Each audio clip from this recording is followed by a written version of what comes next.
मिर्जापुर रामनवमी पर संगमोहाल चौराहे पर बने मंच पर मनोज श्रीवास्तव, एमएनसी विनीत सिंह, श्री राम जन्मोत्सव यात्रा कार्यक्रम अध्यक्ष रवि साहू, उमा बरनवाल, नगर पालिका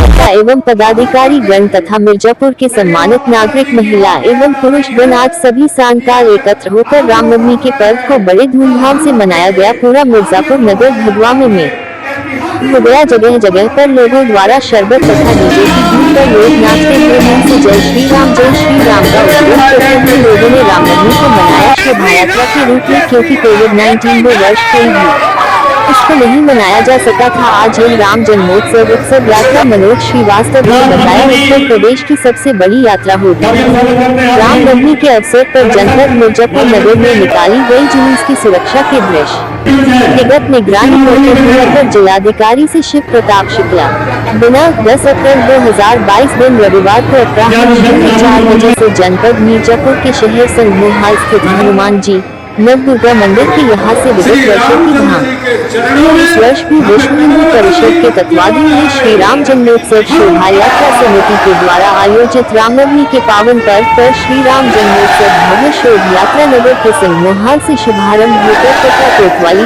कच्ची सड़क, रतनगंज, तेलियागंज, बेनकीनगंज, बेहती, चैराहा, पक्की सराय, घंटाघर, शहर कोतवाली, बसंती बाजार, नीली कटरा, गुरहट्टी, चैराहा, मुकेरी बाजार, गणेशगंज, भैंसलिया टोला, कटरा कोतवाली होते हुए पुनः संगमोहाल स्थित मंदिर पर पहुंचकर समापन होगा। उपरोक्त कार्यक्रम के दृष्टिगत आम जनमानस को अवगत कराया जाता है। रामनवमी क्यों मनाई जाती है, इसका इतिहास और महत्व। हमारा भारतवर्ष अनेकों प्रकार के रीति रिवाजों, धर्म, त्योहार इत्यादि से घिरा हुआ है और यहाँ पर अनेकों प्रकार के त्योहार मनाए जाते हैं। इनमें से बहुत ही प्रमुख त्योहार जैसे कि रामनवमी, दीपावली, दशहरा, होली इत्यादि लोग बड़े ही हर्षोल्लास के साथ मनाते हैं।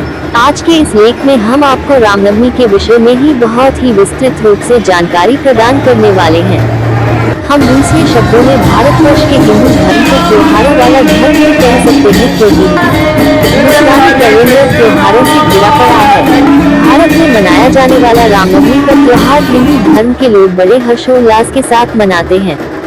इस लेख के माध्यम से रामनवमी क्यों मनाते हैं, रामनवमी का त्योहार कब मनाया जाता है और सबसे महत्वपूर्ण बात कि रामनवमी के त्योहार को मनाने का क्या रहस्य है आदि जानने वाले हैं। यदि आप रामनवमी से संबंधित सभी जानकारियां प्राप्त करना चाहते हैं तो हमारा यह लेख आपके लिए बहुत ही अधिक महत्वपूर्ण होने वाला है, तो इसे अंत तक जरूर पढ़ें। रामनवमी क्यों मनाया जाता है, इसका इतिहास और महत्व, विषय सूची। रामनवमी का त्योहार क्या है। रामनवमी का त्योहार भगवान राम के जन्मोत्सव के उपलक्ष्य में मनाया जाता है। यह भी कहा जाता है कि भगवान राम को आदर्श पुरुष के रूप में स्थापित होने के कारण भी इस त्योहार को मनाया जाता है। पौराणिक कथाओं और कहानियों को पढ़ने या देखने से हमें यही सीख मिलती है कि एक पुरुष का चरित्र भगवान राम की तरह ही होना चाहिए, जिसकी वजह से भारतवर्ष में भगवान राम के अन्याय बहुत से अधिक मात्रा में हुए थे। रामनवमी के दिन देश में हिंदू धर्म के सभी लोग इस त्योहार को काफी धूमधाम से मनाते हैं। ऐसा कहा जाता है कि रामनवमी के दिन भगवान राम का जन्म हुआ था। इसी कारण से प्रत्येक वर्ष इसी दिन हिंदू धर्म के अनुयायी लोग भगवान श्री राम के जन्म दिवस के उपलक्ष्य में रामनवमी के इस त्योहार को बड़े ही हर्षोल्लास और धूमधाम के साथ मनाते हैं। इस दिन को लोग इतना शुभ मानते हैं कि इस दिन बहुत से लोग अपनी अपनी आस्था प्रकट करने के लिए भगवान श्री राम के लिए व्रत इत्यादि भी रखते हैं। भगवान श्री राम का स्मरण करके लोग अपने व्रत को पूर्ण करते हैं। लोगों का मानना है कि यह पर्व भगवान राम से जुड़ा हुआ है, इसीलिए इस पर्व को बहुत ही शुभ माना जाता है और इस त्योहार को बहुत ही धूमधाम से मनाया जाता है। इस त्योहार को भारतवर्ष के सभी हिंदू धर्म के लोगों के द्वारा मनाया जाता है। रामनवमी त्योहार का समायोजन और समापन कब होता है। चैत्र की नवरात्रि का समापन रामनवमी के दिन ही होता है। इसी कारण इस दिन बहुत से हिंदू धर्म के अनुयायी अयोध्या जाकर के सबसे प्रसिद्ध नदी सरयू में स्नान करते हैं और इसी दिन बहुत से स्थानों पर अनेकों लोगों के द्वारा व्रत भी रखे जाते हैं व हवन कराया जाता है। लोगों के द्वारा ऐसा माना जाता है कि रामनवमी के दिन व्रत रखने से व्रत रखने वाले की सभी मनोकामनाएं प्यारी पूर्ण हो जाती हैं और उस व्यक्ति को अपने मन के मुताबिक फल प्राप्त होता है। उसी दिन अयोध्या जिले में राम मेले का आयोजन किया जाता है और प्रत्येक वर्ष वहां पर बहुत ही भारी मात्रा में भीड़ जमा हो जाती है। वहां इस मेले में बहुत सी अच्छे लोगों से मुलाकात भी हो जाती है। रामनवमी के दिन स्नान करने के पश्चात लोग अपने अपने घरों में रामचरितमानस का पाठ करते हैं। लोग न केवल अपने घर में ही अपितु आसपास के मंदिरों में बहुत ही धूमधाम से रामचरितमानस का पाठ करवाते हैं। रामनवमी के दिन न केवल रामचरितमानस बल्कि उसके साथ साथ कई स्थानों पर पुराणों का भी वाचन करवाया जाता है और इसके उपलक्ष्य में एक बहुत ही भव्य आयोजन किया जाता है। रामनवमी क्यों मनाया जाता है? शास्त्रों के अनुसार ऐसी मान्यता है कि भगवान श्री विष्णु के सातवें अवतार भगवान श्री राम जी के जन्म के उपलक्ष्य में त्रेता युग के समय से ही इस रामनवमी के त्योहार को आयोजित किया जाता है। भगवान श्री राम का जन्म रावण के अत्याचारों और उसकी बुराई के नाम को खत्म करने के कारण हुआ था। बुराई का नाश करने और पृथ्वी के दानवों को खत्म करने के लिए एक नया धर्म की स्थापना की गई थी। ऐसा कहा जाता है कि भगवान राम के जन्मोत्सव के रूप में रामनवमी का त्योहार मनाया जाता है और इस त्योहार का आयोजन इस नए धर्म की स्थापना के समय से ही किया जा रहा है। शास्त्रों के द्वारा यह भी माना जाता है कि भगवान श्री राम रावण के महल लंका पर विजय प्राप्त करने के पश्चात मां दुर्गा की उपासना की थी, जिसके कारण चैत मास की नवरात्रि के समापन होने के ठीक बाद ही रामनवमी का पर्व शुरू हो जाता है। यह भी करें रामायण की सुप्रसिद्ध कहानियाँ। रामनवमी का इतिहास क्या है? यदि हम पौराणिक कथाओं की माने तो भगवान श्री राम जी का जन्म अयोध्या में राजमहल में हुआ था। भगवान श्री राम के पिताजी का नाम महाराजा दशरथ था। राजा दशरथ की 3 पत्नियां थी। महाराजा दशरथ की किसी भी पत्नी को किसी भी संतान की प्राप्ति नहीं हो रही थी, जिसके कारण राज बहुत ही दुखी और परेशान रहते थे। अपनी ऐसी समस्या को लेकर के महाराज दशरथ महर्षि वशिष्ठ के पास पहुँचे। महर्षि वशिष्ठ के पास जाकर के उन्होंने महर्षि वशिष्ठ को अपना संपूर्ण दुख बताया। इसके पश्चात महर्षि वशिष्ठ ने यज्ञ करने के लिए कहा। महाराजा दशरथ ने ठीक वैसा ही किया। ऐसा कहा जाता है कि यज्ञ समाप्त होने के पश्चात महर्षि ने उन्हें खीर प्रदान की और महर्षि वशिष्ठ ने कहा कि आप अपनी तीनों रानियों को इस खीर को खिला दीजिएगा। महाराजा दशरथ ने अपनी पत्नियों को यह खीर खिलाए और देखते ही देखते 9 महीने बाद महाराजा दशरथ की सबसे बड़ी पत्नी कौशल्या को एक बहुत ही तेजस्वी पुत्र की प्राप्ति हुई। महाराजा दशरथ का यह पुत्र कोई और नहीं बल्कि भगवान श्री राम ही थे। उसके बाद रानी कैकेयी ने भरत को जन्म दिया। भरत अपने भाई श्री राम के प्रति बहुत ही संवेदनशील थे और अपने भाई से बहुत ही प्रेम करते थे। राजा दशरथ की सबसे छोटी पत्नी रानी सुमित्रा को 2 जुड़वा बच्चे ने जन्म लिया था। उनके एक पुत्र का नाम लक्ष्मण और दूसरे पुत्र का नाम शत्रुघ्न था। लक्ष्मण के विषय में कौन नहीं जानता, भगवान श्री राम के सबसे प्रिय भाई लक्ष्मण ही थे।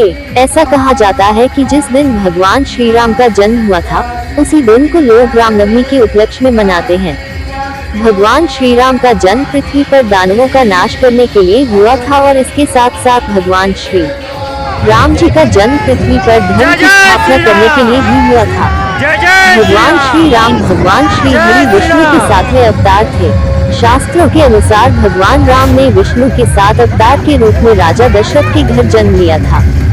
भगवान श्री राम को राजा दशरथ और महारानी कैकेयी, कौशल्या और सुमित्रा तीनों ही बहुत प्रेम करते थे, परंतु किसी कारणवश इनकी माता कैकेयी ने इन्हें वनवास दे दिया था। भगवान श्री राम का जन्म त्रेता युग में कौशल्या माता की कोख से मृत्यु लोक में हुआ था। मृत्यु लोक वही है जिसे हम पृथ्वी कहते हैं। इस पृथ्वी को मृत्यु लोक कहने का यह तात्पर्य है कि इस पृथ्वी पर जो कोई भी जन्म लेता है, उसकी मृत्यु निश्चित तब होती है। भगवान श्री कृष्ण जी का जन्म रावण के अत्याचारों को खत्म करने के लिए हुआ था। इसके साथ साथ भगवान रामचंद्र का जन्म दुष्टों का संहार करके पुनर्धर्म स्थापना करना था। भगवान श्री रामचंद्र जी ने चैत्र मास की नवमी के दिन पुनर्वसु नक्षत्र कर्क लग्न के समय जन्म लिया था। भगवान श्री रामचंद्र जी ने लंका पर विजय हासिल की थी और दानवों का वध कर दिया था। आपको बता दें कि भगवान श्री राम जी को पुरुषोत्तम के नाम से भी जाना जाता है। भगवान श्री राम जी को पुरुषोत्तम इसलिए कहा जाता है क्योंकि भगवान श्री राम जी पुरुषों में सर्वश्रेष्ठ व्यक्ति थे। इसके साथ साथ भगवान श्री रामचंद्र जी को आदर्श पुरुष के रूप में भी जाना जाता है और भगवान श्री राम के द्वारा बहुत से लोगों को सद्मार्ग का दर्शन भी कराया गया था। रामनवमी का त्योहार किस तरह मनाते हैं? भगवान राम के जन्मोत्सव को पूरे देश में धूमधाम से मनाया जाता है। विभिन्न छोटे बड़े मंदिरों में भगवान श्री राम की मूर्ति को सजाई जाती है। साथ ही माता सीता और लक्ष्मण की मूर्ति को भी सजाया जाता है। भगवान राम के बाल स्वरूप की पूजा की जाती है। हर मंदिरों में भजन कीर्तन होता है। भगवान राम की महिमा का बखान किया जाता है। सभी घरों में लोग व्रत रखते हैं। भगवान राम की जन्मभूमि अयोध्या में रामनवमी के दिन कुछ अलग ही आकर्षक माहौल उत्पन्न किया जाता है। वहाँ पर अयोध्या मंदिर के साथ ही आसपास के क्षेत्र को भी सजा दिया जाता है। इसके साथ ही वहाँ मेले भी आयोजित होते हैं, जिसे देखने दूर दूर से लोग आते हैं। देश भर से भक्त लोग अयोध्या जाकर भगवान राम के मंदिर के द्वार पर माथा टेकते हैं। यहाँ आने वाले लोग यमुना नदी में स्नान भी करते हैं। कलयुग में राम नाम का महत्व। त्रेता युग के बाद कलयुग का प्रारंभ हुआ। कलयुग पूरी तरीके से हिंसा और अत्याचार से भरा हुआ है। पाप से भरे इस युग में भगवान राम के नाम के स्मरण से ही मोक्ष प्राप्त किया जा सकता है। माना जाता है भगवान राम के जाप से ही व्यक्ति के पाप धुल जाते हैं। इसलिए रामनवमी के दिन समस्त भारतीय लोग भगवान राम की पूजा पाठ करते हैं। रामनवमी कब मनाई जाती है? जैसा कि हम सभी जानते हैं, भगवान श्री राम जी का जन्म अयोध्या के राजा दशरथ जी की सबसे बड़ी पत्नी कौशल्या जी की कोख से हुआ था। भगवान श्री राम जी के जन्म को संपूर्ण भारत में बहुत ही शुभ माना जाता है और रामनवमी के हर वर्ष हिंदू कैलेंडर के अनुसार चैत्र मास की नवमी तिथि को मनाई जाती है। इसके साथ साथ रामनवमी चैत्र मास के समागम से शुरू होता है। रामनवमी का क्या महत्व है? इस त्योहार की सबसे महत्वपूर्ण बात यह है कि इसी दिन भगवान श्री राम जी का जन्म हुआ था। भगवान श्री रामचंद्र के जन्म के उपलक्ष्य में मनाया जाने वाला रामनवमी त्योहार के 8 दिन पहले ही अर्थात चैत्र मास के समागम के दिन ही नवमी की पहली तिथि शुरू हो जाती है। इसी दिन लोग शुद्ध सात्विक रूप से भगवान श्री रामचंद्र की उपासना करते हैं और कुछ लोग तो भगवान श्री रामचंद्र की उपासना करने के लिए अयोध्या की सरयू नदी में स्नान करते हैं। तत्पश्चात भगवान श्री राम की उपासना करते हैं। भगवान श्री राम के जन्म उपलक्ष्य में मनाया जाने वाला यह रामनवमी का त्योहार इसलिए सबसे अधिक महत्वपूर्ण कहा जाता है, क्योंकि ऐसी मान्यता है कि इस दिन जो भी व्यक्ति अपने सच्चे हृदय के साथ भगवान श्री राम जी की व्रत तथा पूजा अर्चना करता है, उसकी सभी मनोकामनाएं पूर्ण हो जाती हैं। इस दिन अयोध्यावासी तो सरयू नदी में स्नान करते ही हैं, साथ ही अन्य राज्य के लोग आकर के सरयू नदी में स्नान करते हैं, क्योंकि ऐसा माना जाता है कि इस सरयू नदी में भगवान श्री राम ने सारे पाप धो लेने की शक्ति प्रदान कराई है। रामनवमी को चैत्र मास की नवरात्रि के 9वें दिन बहुत ही हर्ष उल्लास के साथ लोगों के द्वारा मनाया जाता है। कलयुग से पहले कौन सा युग था? कलयुग से पहले त्रेता युग था और इसी युग में भगवान राम का जन्म हुआ था। 2022 में रामनवमी कब मनाया जाएगा? हिंदू कैलेंडर के अनुसार चैत्र माह की शुक्ल पक्ष की तिथि को रामनवमी मनाया जाता है। 2022 में 10 अप्रैल को रामनवमी है। भगवान विष्णु ने राम का अवतार क्यों लिया था? हिंदू धर्म ग्रंथों में कहा गया है कि त्रेता युग में धरती पर असुरों का अत्याचार बढ़ गया था। सभी असुर यज्ञों को खंडित करते थे। इन असुरों से पीड़ित सभी ऋषि भगवान विष्णु के पास जाते हैं और फिर भगवान विष्णु असुर शक्तियों के विनाश के लिए भगवान राम के रूप में धरती पर सातवां अवतार लेते हैं। रामनवमी क्यों मनाया जाता है? भगवान राम के जन्म के अवसर पर रामनवमी बनाया जाता है। इसके अतिरिक्त इस दिन चैत्र नवरात्रि की भी समाप्ति होती है। भगवान राम की माता का नाम क्या था? यूं तो भगवान राम की 3 माताएं थी, कैकेयी, कौशल्या और सुमित्रा। भगवान राम कौशल्या के गर्भ से जन्म लिए थे। हालांकि भगवान राम कैकेयी के बहुत प्रिय थे। निष्कर्ष आज के इस लेख के माध्यम से हमने आपको रामनवमी के त्योहार के उपलक्ष्य में सभी जानकारी उपलब्ध करवाई है। यहाँ पर हमें रामनवमी क्यों मनाया जाता है, रामनवमी का क्या महत्व है और इसके पीछे क्या इतिहास छुपा हुआ है आदि के बारे में विस्तार से जाना है। हम उम्मीद करते हैं कि हमारे द्वारा शेयर की गई यह जानकारी रामनवमी क्यों मनाया जाता है, इसका इतिहास और महत्व आपको पसंद आई होगी। इसे आगे शेयर जरूर करें। आपको यह जानकारी कैसी लगी हमें कमेंट बॉक्स में जरूर बताएं। यह भी पढ़ें।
आत्मा और परमात्मा, इस राष्ट्र के अस्तित्व और अस्मिता,